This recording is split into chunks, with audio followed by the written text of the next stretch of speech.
So today we're going to talk about crushing Facebook ads in 2023. And yes, I know we might be facing a recession soon. And I know things are going to be really difficult for some individuals. And by the way, if you have any questions, go ahead and ask them below. We will handle all of them. If I see them, I'm going to answer them. Now, there is a big scare about what the new year can bring. But I also want to let you know something very simple and true. Facebook hasn't been this easy in years. We have a smarter machine than we've ever had. We've got easier tools to use than we've ever had.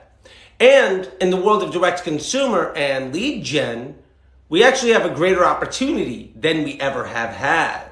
And so what we're going to cover right away, and by the way, we're also going to have a huge masterclass this weekend. You can sign up for it at apply.facebookdisruptor.com. It's free. We're going to be going over frameworks and success and documentation. I'm going to be giving away a whole bunch of tools that I use to scale my 8 and 9 figure businesses and clients, and the things that I've been doing for the last decade that have helped me drive over $1 billion in revenue. I'm going to be giving it all away. But what we're going to talk about right now is why 2023 could be your best year ever and what you need to do to absolutely crush it. And the 3 things that you need to keep in mind. And remember, if you have any questions, go ahead, drop them in the chat. If I see them, I will answer them. So, first thing, number 1, is we are going to see this huge shift and this huge divide between folks that don't trust data and try to micromanage the machine, that ultimately try to go off of as many audiences as they possibly can and try as many ads as they possibly can, as many ad sets and these bidding models and all of these different things to micromanage the machine learning system. And we're going to see the people that set the machine up to learn so that they don't need the micromanagement. Now, the folks that lean into audiences and ads and bidding models and hacking it are going to be very good at making Facebook look good. The Facebook report is going to be solid for a couple of months, easy. The problem is making Facebook look good isn't actually what's going to grow your business. Making Facebook look good is almost always predicated on taking as much credit as possible for all of the work. We rely on attribution. The problem here is that when you change up audiences all the time, you're also changing the type of people that come into your store. So all of the post-click optimizations that you're making become obsolete. If you change interest groups and lookalikes, as soon as you start to bring in different types of customers, all of the choices you made to make the types of customers that you have behave better get thrown out the window. The more times you change ads, I can't tell you how many people I see say, well, I've got to test 20, 30, 40 ads a week. Really? Do you? Are your ads dying quickly because they're not good? Or are your ads dying quickly because you're testing so many other things that the ads that you do have don't have a chance to stabilize and ultimately mature? Are you facing an issue where maybe the reason you need to do more work and more audience testing and more ads and more bidding models and all of this stuff just to stabilize Facebook is because of all of the testing that you're doing? If you're not investing in stabilizing the platform to be projectable, to be something that you can rely on, ultimately you're investing in it to be unstable. You're projecting it you're investing in something that you cannot rely on. And so the more times you're looking at interest groups and lookalikes and retargeting audiences and different offers and different ads, the more times you make a change, the less stable the thing will be. And it doesn't matter how good Facebook looks in the Facebook report. What really matters is how consistent and efficient is the traffic and type of user that comes from a Facebook ad into your store so that ultimately you can improve what happens after the click, the conversion rate, the LTV, the second purchase rate, the cash flow. And that's going to be a huge divide. I want to let you know right now that the solution, if somebody says the solution to this problem is to make things more complicated, to test more aggressively, to change things up more often, to work more so that Facebook looks better, understand that that's person's definition of success is not tied to the growth and success of the business, but far more to the way that the platform reports. And that's a huge liability. And we see this most often when hiring ad agencies.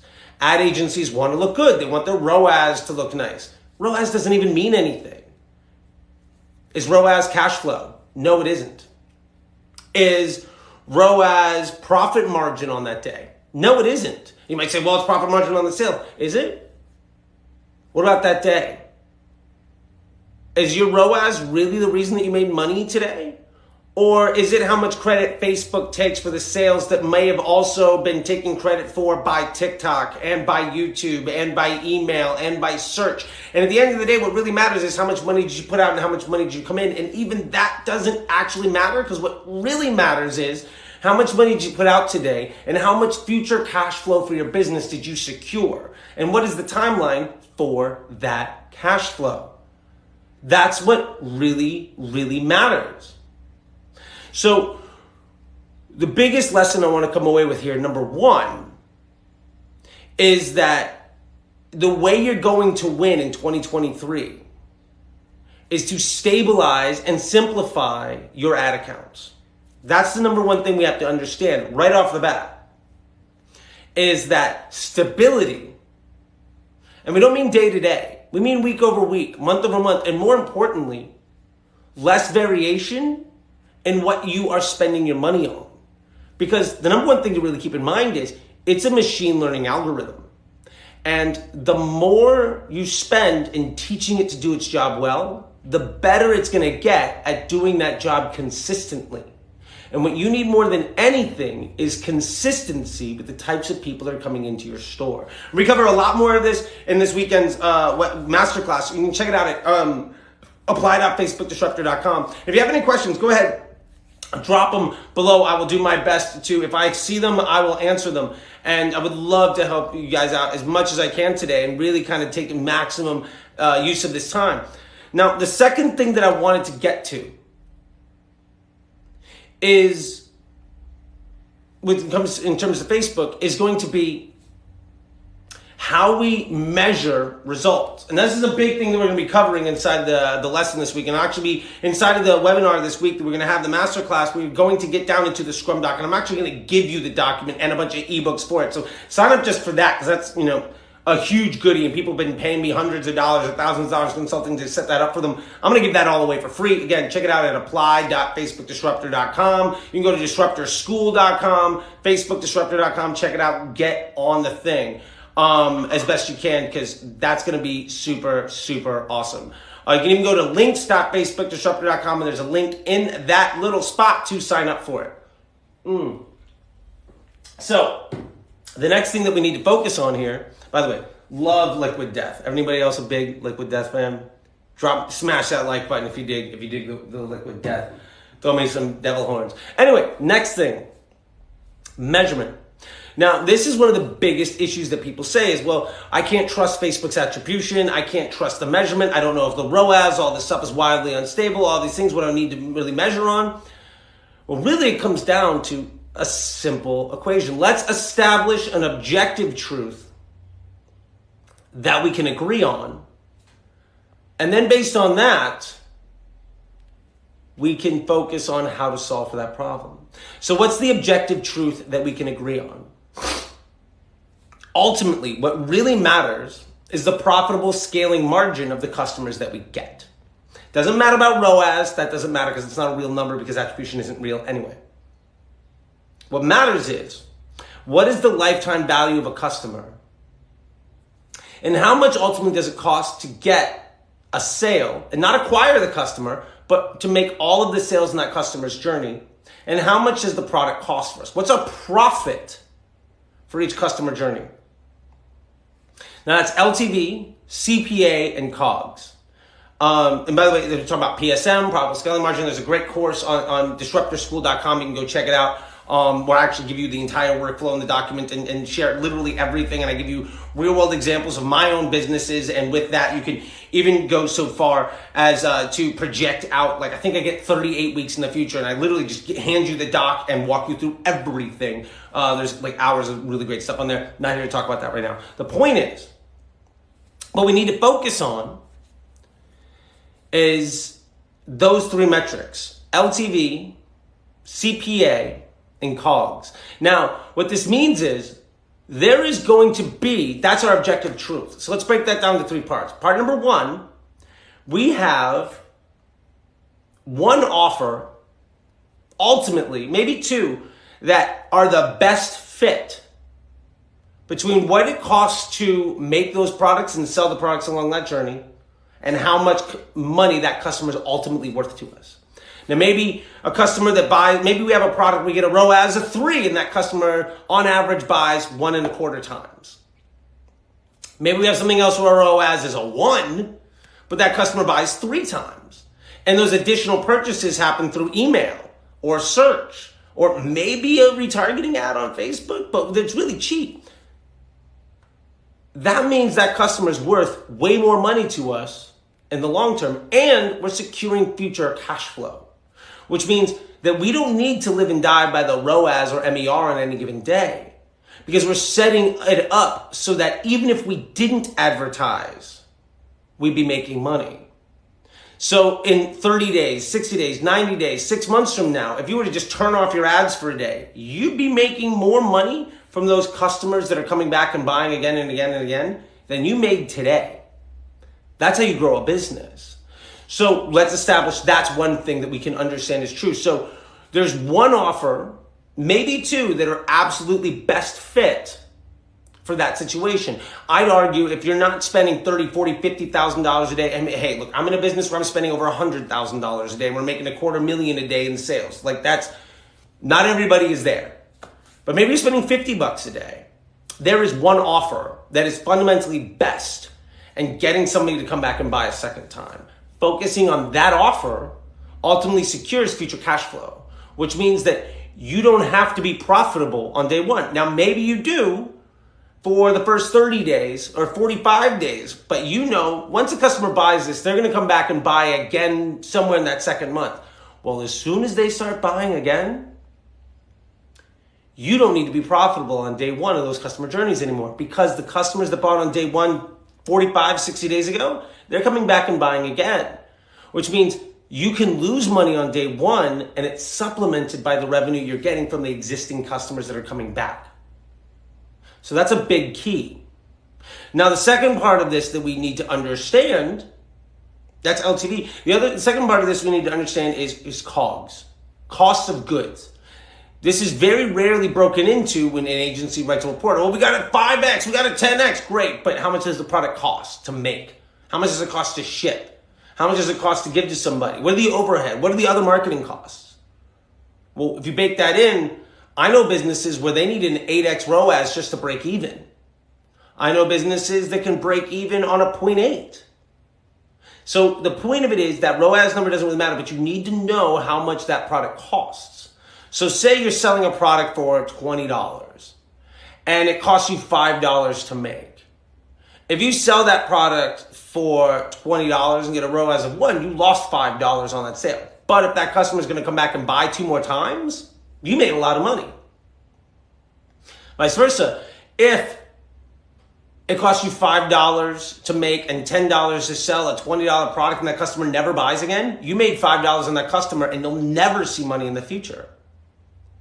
That's really, really important.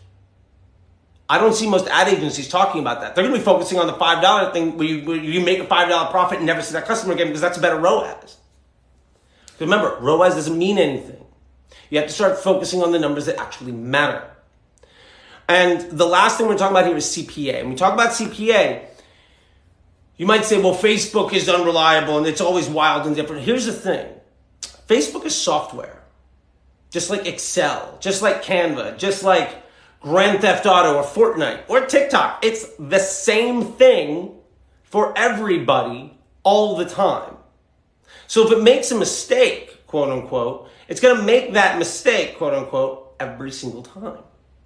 And what this really matters to us is that week over week, month over month, if we're spending roughly the same amount on Facebook and roughly the same amount on Google, not necessarily dollar amount, but percentage, and we're looking at the volume of sales, that number is going to be a relative number. Thank you, comment on the wicker. I appreciate it. I got that at Marshall's for like $5 or something like that. I appreciate it. That number is going to be basically relatively the same. And what really matters is, what is my blended CPA on this offer? How many of that thing did I sell today? And how much money did I spend today? Let's say I spent $100 or $10,000 or $100,000. Let's say I spent $1,000 today and I sold 50. I know my blended CPA is 20 bucks. Now, some of those sales came from pre-existing customers. Some of those sales came from email. Some of those sales came from organic. Some came from search. Some came from Facebook, whatever. But still, my blended is about 20. Now, some days Facebook's going to show a $50 CPA. Some days it's going to show a 35. Some days it might show a 15 or 100. But if every week, when my blended CPA is roughly a 20, and I know I'm happy with that, what's my Facebook CPA on average? Is it 25? Is it 12? Is it 35? The point is, you can make a relative CPA target for each individual platform. And that is needs to be adjusted when the amount of money you put out there changes, or when the media mix, the balance of how much you spend on Facebook versus Google versus TikTok versus YouTube, how many sales you're getting from email. When that mix changes, your target changes.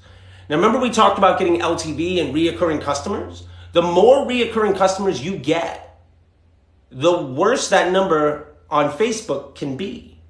You can lose money because you're not starting the day at zero. You might be starting the day at 50 bucks or 30,000.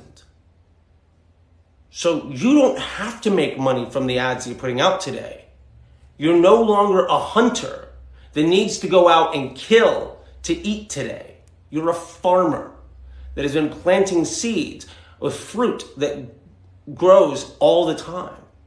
And so if you're watering your plants and you can get 100 people fat for the same effort as it takes for you and 2 others to go kill something and eat today, well, civilization was built by farmers. Mankind existed for 100,000 years in the hunter-gatherer range. You can be a business that's really focused on ROAS today, or you can be a business that's focused on blended CPA, media mix modeling, future cash flow, and LTV. Now, I know this sounds like a really complicated set of stuff, but actually, that's what this weekend's class, again, sign up at apply.facebookdisruptor.com, or just go to links.facebookdisruptor.com, and you can get a link to join that class. It's free. I'll be giving away the doc that I use called Scrum Doc, to look at that. And you can look that across Facebook or even your entire business with ecosystem ROAS, which is a term and a document that I came up with 5-6 years ago, and it's now kind of everywhere. If you've heard ecosystem ROAS, I came up with that, like literally sitting in an office when I was working on the Starbucks and New Balance and Pizza Hut.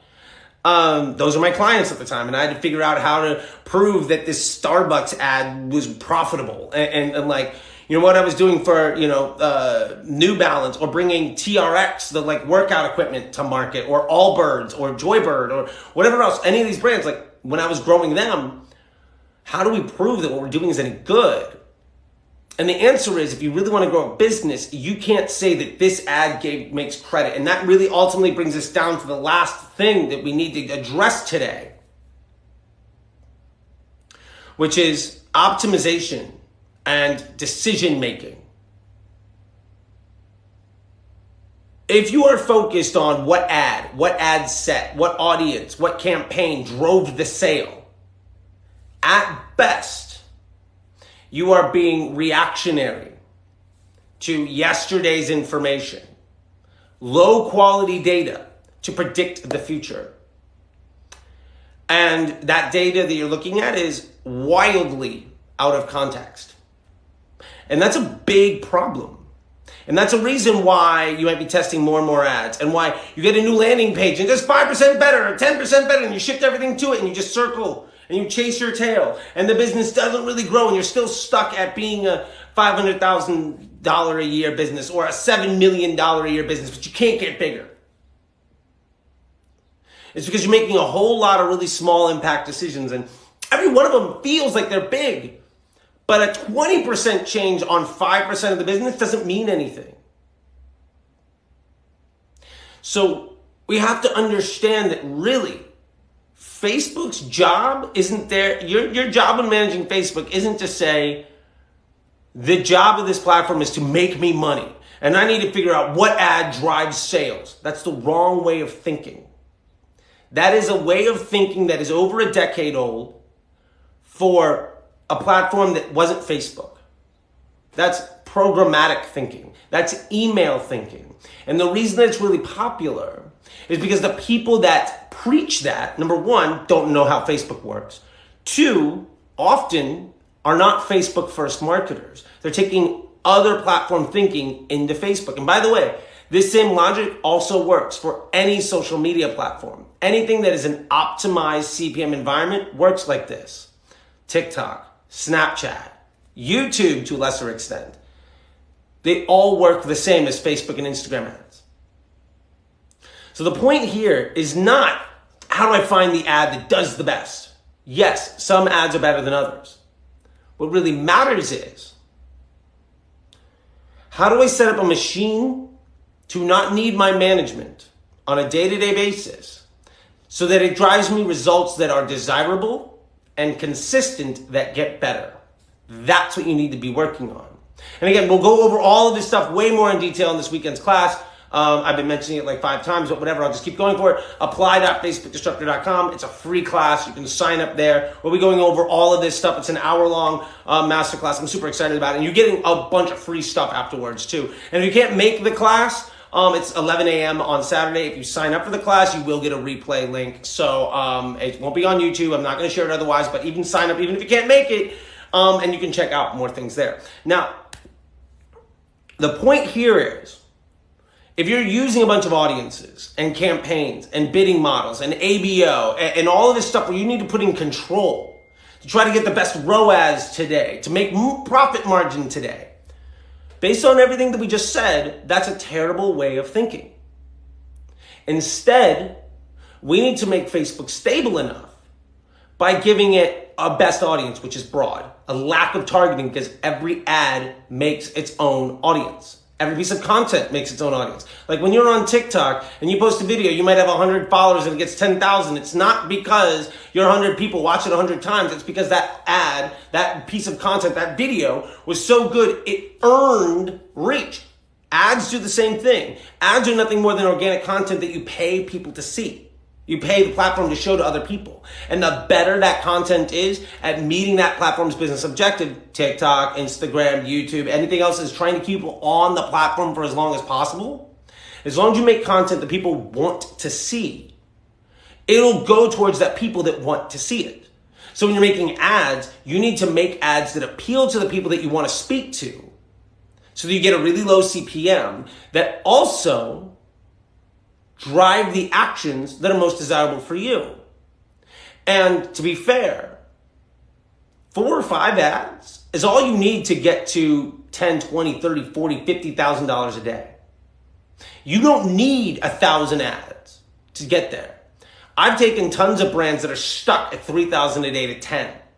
And one of the things that every single one of those situations has in common is it went from 9 campaigns down to 1. We went from 10 different audiences to broad. We got rid of all of these weird testing models. We ran DCTs at a 3-2-2 method. Google that if you want to. It's 3:2:2 method for dynamic creative tests. Check that out. And all we're doing is saying these are our best ads. Now, what I mean by best is they earn attention.